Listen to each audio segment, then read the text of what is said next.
Hi, YouTube friends. It's Rusty and Ann. Hello. Checking back in again. Nice to see you virtually, sort of. Yeah, thanks for tuning in to our videos, and we enjoy having this channel and having updates for you. So, yeah, it is later in June now, June like 22nd, I think, and we're doing well. We have a couple updates, and then we'll do a little discussion here later. But so our updates are, Ann is in her clinical trial now, 3 weeks now. So far so good. Yeah. Nothing crazy has happened, but we're still doing that. It's easy. It's just one pill a day. Yeah. And that's really it. So we go in. We've been going in like every couple of weeks for a check-in because they want to monitor it a little more up front, and then it'll be once a month after that. So so far so good. We always enjoy our visits there. And then the other update is Ann had her like regular 6-month appointment with our neurologist. And when she went in for that, they did the MMSE and the other one, which is just some, I don't know, I can't remember, I can never remember what the name of the other one is. But anyway, there's 2 tests they'll do. So she did her MMSE and that other test, and she actually got the exact same scores on those that she did back in December, about 6 months ago. So can't ask for better than that, really. I mean, so that's encouraging. So at least in, as far as the testing goes, she is staying pretty steady for the time being. So we're really grateful for that. Yeah. We'll take it, right? So, yeah, so that's kind of the update as far as that goes. I thought we were talking about doing something that hopefully might be helpful, especially for anyone who's either, going through Alzheimer's or they're close to someone who has Alzheimer's. Ann is 2 years into her diagnosis at this point. Now, she had symptoms for a while before that, although we didn't really have any idea that it was leading up to Alzheimer's, but she has had symptoms for a long time. But her diagnosis, it's been 2 years since her diagnosis. So what we thought might be potentially helpful to people out there, and if not, well, you're going to learn more about us, I guess. But we have a list of some different things in life and we're just going to talk through how Ann, does with these different areas. And so some things she can still totally do by herself, no problem. Some things she just can't do at all, and some things are somewhere in between. So we just have a list. And of course, if you have like a specific question of something, you're welcome to leave it in the comments or whatever. We'll try to reply. But anyway, yeah. So we'll hop into our list. So the first one is driving. And what about it? Can you still drive, dear? I can, but I'm not allowed to. No driving. I'm capable of driving, No driving. But I've been banned. Yeah. No, can't drive anymore. That's in some ways what kind of pushed this whole thing forward. Is she did a neuropsych test, and she did worse on it than previous, and they were like, no more driving. So no driving, dear. That's right. I haven't done it yet. No. And I will not. There we go. That's what we're looking for. Okay, let's talk about cooking, some things around the house. So there's sort of different, Levels. aspects of cooking, right? So Anne, can you pour yourself a drink by yourself? Yes, I can. Yes, you can. Can you make a sandwich by yourself? Yes, I can. Yes, you can. Can you use the microwave to Yes, heat I stuff up? can. Yes, she can. Doesn't need any help or supervision or anything doing the microwave. She does just fine with the microwave. Now, there's sort of then a next level of using the stovetop or the oven. And so maybe like cooking a steak or making salmon or that sort of thing. So she can do that.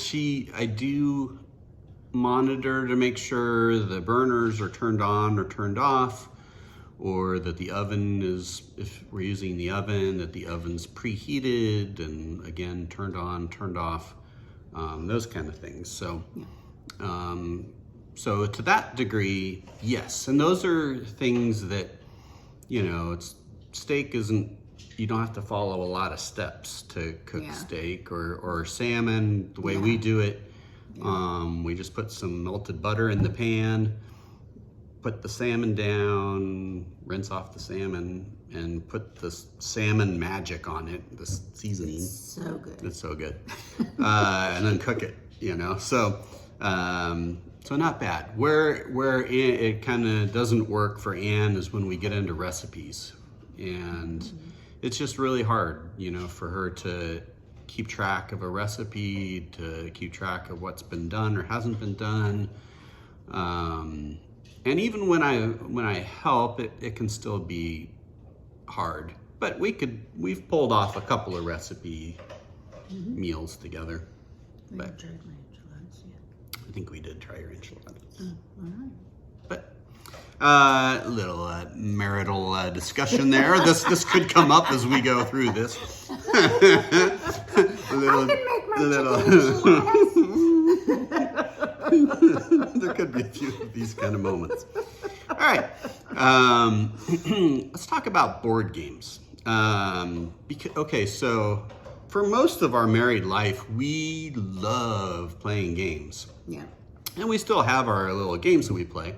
Who knew? And boy, we used to be the masters at, what was that? Where you're trying to get the other person to guess your word. I'm spacing, you give hints and... Yeah. we're spacing the name of it. But anyway, board games have become pretty tough for Anne.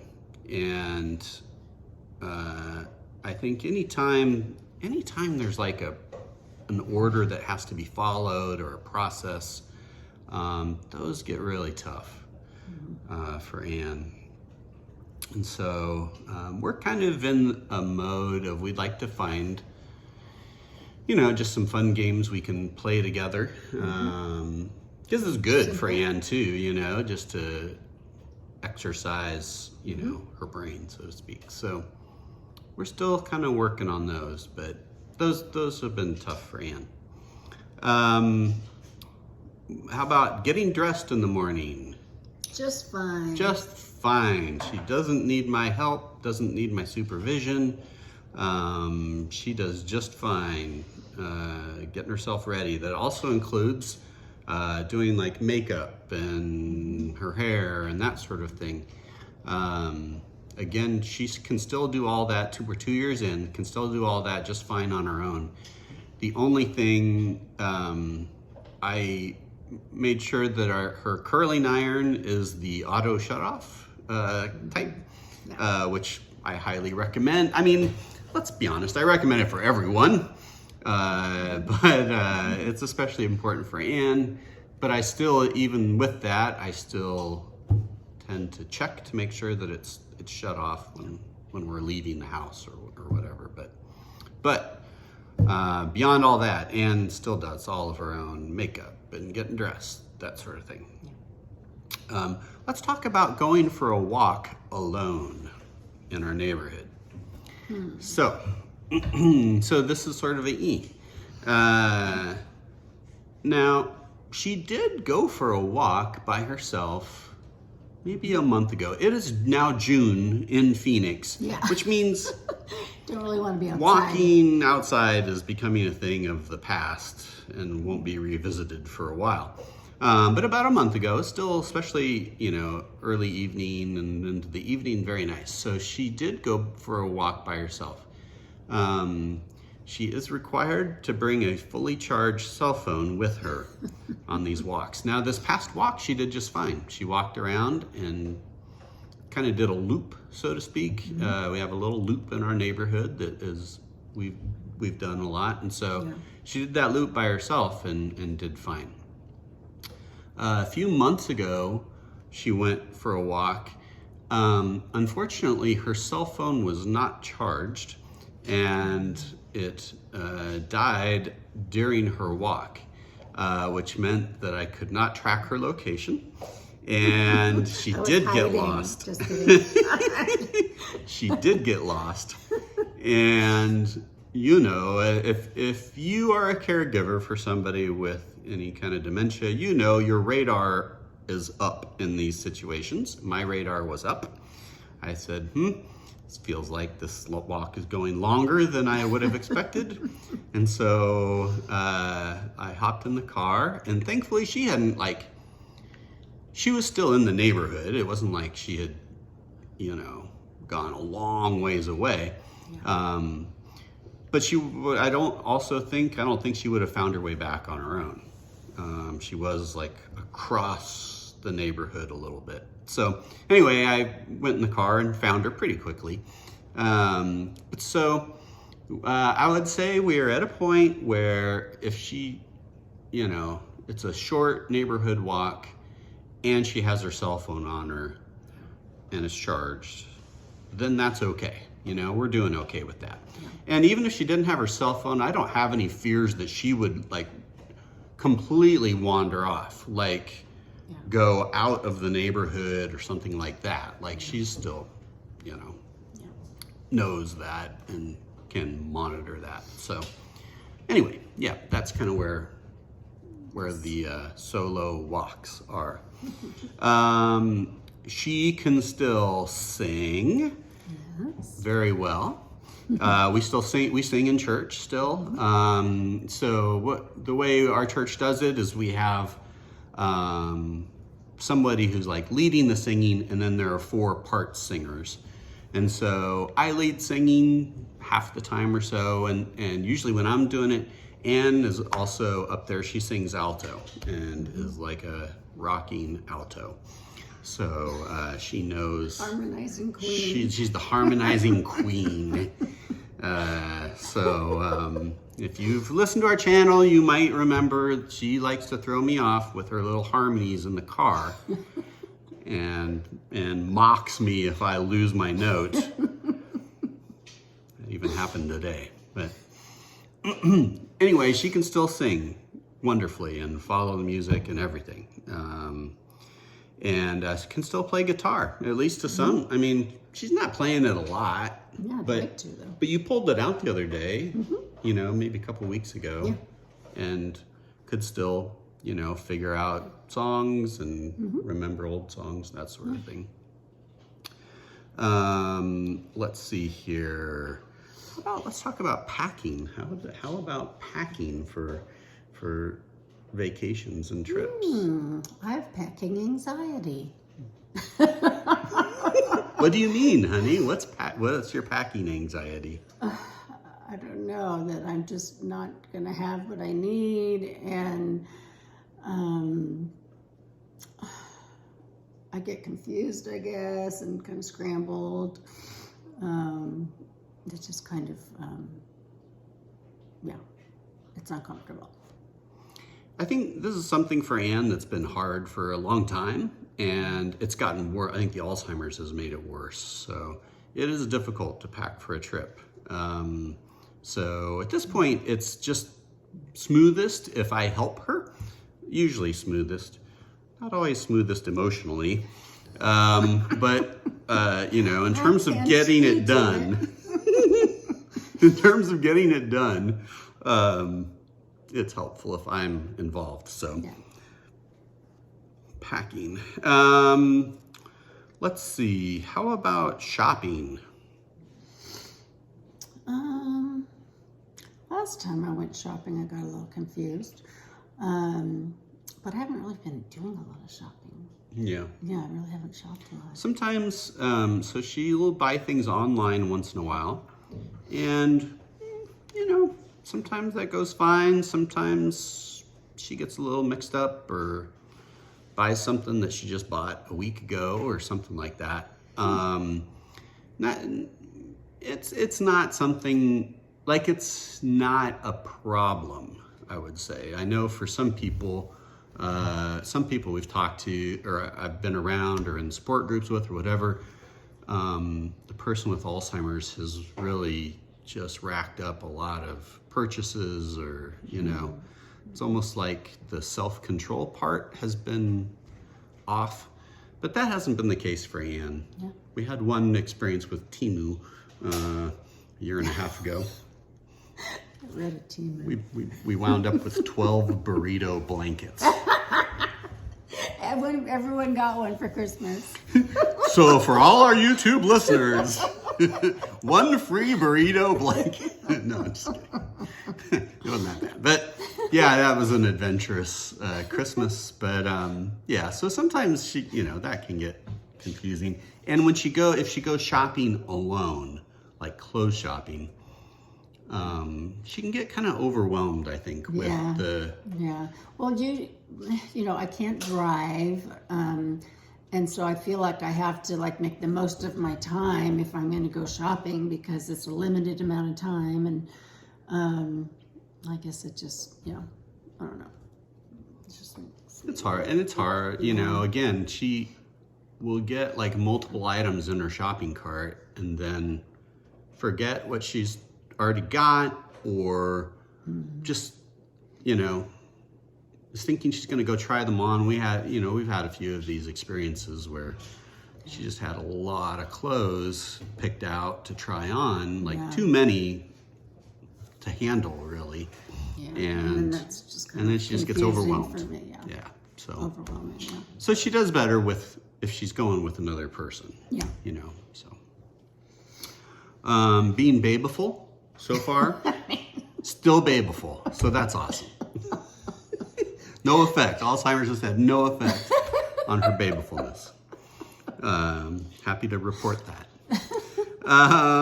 Let's see here. How about keeping appointments and keeping track of when things are happening?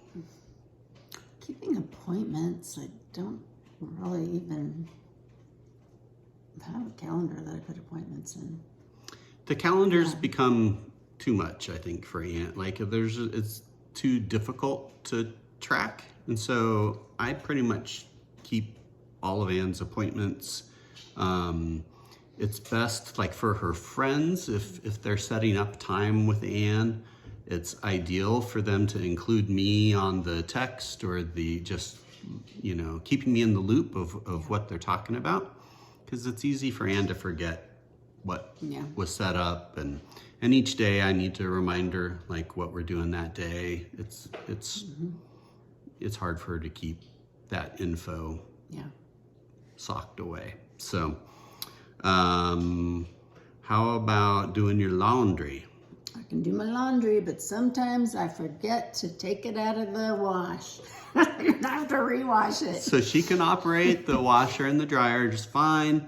But yes, that's probably the main catch, is that she'll wash her clothes. And, she has a phobia about the dryer. It's been a long-standing... A dryer issue? What are you talking about? It's been a long-standing discussion in our marriage. She doesn't want her clothes to shrink. And so, I don't know. I'm a guy. I'm like, if I can't throw it in the dryer, it's not going to be a piece of clothing that remains in my repertoire. Not in women's world. Not in women's world. So apparently, Anne likes to hang up clothes and not put them in the dryer so that they air dry. So anyway, the point being that she has to handle the clothes coming out of the washing machine. I can't just toss them in the dryer. Yeah. And so there have been a few times where we've re-washed. It's like we've washed it, it sat there for a day, and they're like, oh, better wash it again. Oops, and we wash it again. You know, they've been really washed. So Very clean, very clean. very clean. That's right. Very, very clean. Well tended. Yeah, I think she still like she doesn't forget the names of our family or our dogs or our friends, or you know, she doesn't have any of that kind of stuff. Yeah, I guess that's about it on our list here. You know, if you have any specific questions that you know, it would just help you to know. And again, we're not trying to, this is the whole cliche with Alzheimer's is if you've met one Alzheimer's patient, you've met one Alzheimer's patient. It just meaning that people have different experiences. And so it's different for everyone. But this is kind of where we're at 2 years into her diagnosis. So hopefully that gives you a sense of, you know, where we're at, and we're grateful for where we're at. We continue to say, please, you know, pray for slow, stop, or reverse. That's our hope for Alzheimer's. So anyway, thanks for tuning in. We're grateful for our YouTube friends, and hope that the things we covered today can be of help to anyone who's, you know, wrestling through this kind of situation. So thanks, guys. Have a great day. Thanks for tuning in. Bye. Bye.